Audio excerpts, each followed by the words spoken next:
Hello అండి, welcome back to our channel. ఇంకా ఈరోజైతే మా చిన్నోడికి అక్షరాభ్యాసం చేయించుదాం అనేసి అయితే ఇంకా వర్గల్కి అయితే వెళ్ళాము.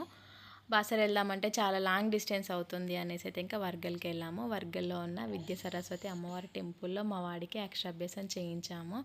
టెంపుల్ అయితే చాలా బాగుంది, చాలా పీస్ఫుల్గా ఉంది అండ్ చాలా బాగుంది. అమ్మవారు చాలా పైన ఉంటారన్నమాట. సో ఇంకా స్టెప్స్తో వెళ్ళొచ్చు.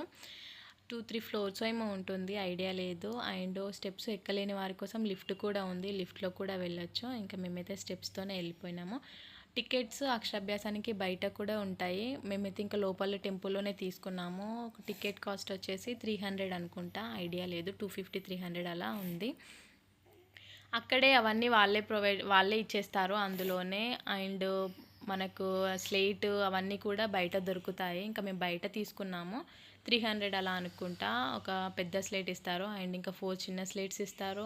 అన్నీ వాళ్ళే ఇచ్చేస్తారు. అందులో ఫ్లవర్స్, రైస్ అట్లా సంబంధించిన ఐటమ్స్, అక్కడ అవసరం ఉండే ఐటమ్స్ అన్నీ వాళ్ళే ఇచ్చేస్తారు. అండ్ తీసుకెళ్ళే వాళ్ళు ఇంటి నుండి కూడా తీసుకొచ్చుకున్నారు. ఇంకా మేము ఏం తీసుకెళ్ళలేదు, అసలు ఏం క్యారీ చేయాల్సిన అవసరం లేదు, అక్కడే దొరుకుతాయి అన్నీ. అండ్ మాకు కొంచెం ఫస్ట్ టైం కాబట్టి ఇంకా మాకు ఏం తీసుకెళ్ళాలో కూడా తెలియలేదు. సో ఇంకా మేము అట్లనే వెళ్ళిపోయినాము, అక్కడే అన్నీ దొరికినాయి. అండ్ ఇవన్నీ కూడా వాళ్ళే మనకు సెట్ చేసి ఇస్తారు. మనకు అసలు జస్ట్ మనం వెళ్ళి కూర్చోవడమే. ఇంకా వాళ్ళు వచ్చేలోపు నేను అలా సెట్ చేశాను, నాకు తెలిసినట్టుగా నేను సెట్ చేశాను. ఇంకా మనకు వాళ్ళు ఇచ్చేటి ఇవే, అక్కడ పసుపు కుంకుమ అక్షంతాలు అన్నీ కూడా ఇంకా వాళ్ళే ఇచ్చేస్తారు టెంపుల్లోనే.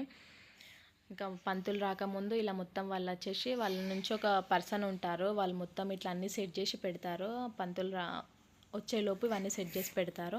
ఇంకా మాదే లాస్ట్ బ్యాచ్ అన్నమాట. సో ఇంకా జనాలు చాలా తక్కువగా ఉన్నారు. ఫ్రైడేస్ అలా అయితే చాలా ఎక్కువ జనాలు ఉంటారంట, ఫుల్ రష్ ఉంటుందంట. అండ్ లాస్ట్ బ్యాచ్ కాబట్టి జనాలు కూడా తక్కువ ఉన్నారు. లాస్ట్ బ్యాచ్ టైం వచ్చేసి 1:30 అలా అనుకుంటా. అండ్ తర్వాత ఇంకా మళ్ళీ 4కి మళ్ళీ స్టార్ట్ అవుతాయంట బ్యాచెస్. సో ఇంకా మాకు లాస్ట్ బ్యాచ్కే చేయించుకున్నాము, ఎందుకంటే ఇంకా లాంగ్ కదా అనేసి అప్పుడే చేయించేసుకున్నాము. ఇంకా అక్కడ డైలీ అన్నదానం కూడా జరుగుతుంది అంట. 2:30కి అలా క్లోజ్ చేస్తారంట అన్నదానము. పూజ అయిపోయేసరికి అంటే ఇంకా అన్నదానము కూడా క్లోజింగ్ టైం అన్నమాట 2:30. కొంచెం 3-3:30 అలా క్లోజింగ్ టైం ఉంటే బాగుండేది. ఎందుకంటే మరి 2:30 అంటే పూజ కంప్లీట్ అయిపోయేసరికి అంటే అక్కడ అన్నదానం కూడా క్లోజ్ చేస్తారు. సో ఇంకా మేము బయటకు వచ్చేసి అలా కొన్ని ఫొటోస్ దిగాము. చుట్టుపక్కల చాలా టెంపుల్స్ ఉన్నాయి, కానీ లాస్ట్ బ్యాచ్ కాబట్టి ఆల్రెడీ 2:30 టైం కాబట్టి ఇంకా ఆల్మోస్ట్ అన్ని టెంపుల్స్ క్లోజ్ చేశారు. జస్ట్ అలా బయట నుండి చూసేసి దండం పెట్టుకొని వచ్చినాము. అన్ని టెంపుల్స్ చాలా బాగున్నాయి. అండ్ పక్కన వినాయకుడి టెంపుల్ ఉంది, ఇంకా అక్కడికి వెళ్ళేసి అట్లా దండం పెట్టేసేసుకొని వచ్చినాము. ఇక్కడ అసలు అక్కడ చూస్తే చుట్టుపక్కల వెదరు, ఆ క్లౌడ్స్, ఆ క్లైమేట్ అంతా చూస్తే చాలా బాగుంది. అసలు ఫొటోస్ అయితే చాలా బాగా వచ్చినాయి మాకు. ఇక్కడే అన్నదానం జరుగుతుందంట డైలీ. సో ఇంకా మేము లోపల కూడా వెళ్ళి చూడలేదు, జస్ట్ అట్లా బయట నుంచి కొంచెం చిన్న చిన్న క్లిప్స్ అట్లా వీడియోస్ తీసుకున్నాను. వెదర్ అయితే చాలా బాగుంది. అండ్ అక్కడికి హైదరాబాద్ నుంచి వెళ్ళే వారికి బస్ కూడా ఉంటుందంట, బస్ ఫెసిలిటీస్ కూడా. సో ఇంకా మాకు తెలీదు, అక్కడికి వెళ్ళిన తర్వాత ఇంకా అక్కడ కింద పార్క్ కూడా ఉంది. ఇంకా సో మనకు అక్షరాభ్యాసం చేయించుకోవడం అయిపోయిన తర్వాత అందులో పెద్ద స్లేట్తో సహా ఇంకా ఒక 4 చిన్న స్లేట్స్ కూడా ఇస్తారు కదా.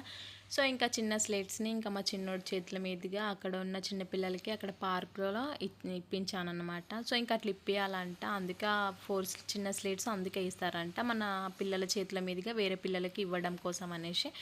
ఇంకా అలా పార్క్కి వెళ్ళేసి అక్కడ పిల్లలకి ఇప్పించేసేసి ఇంకా మేమైతే ఇంకా స్టార్ట్ అయిపోయాము. అక్కడ ఇంకా అసలు బయట ఏమీ ఉండదు, ఏదైనా తీసుకెళ్ళాలనుకుంటే ఇంటి నుండే తీసుకెళ్ళాలా, అక్కడ ఏం దొరకవు. అండ్ వీడియో నచ్చితే లైక్, షేర్, సబ్స్క్రైబ్ చేసుకొని వెళ్ళండి ప్లీజ్.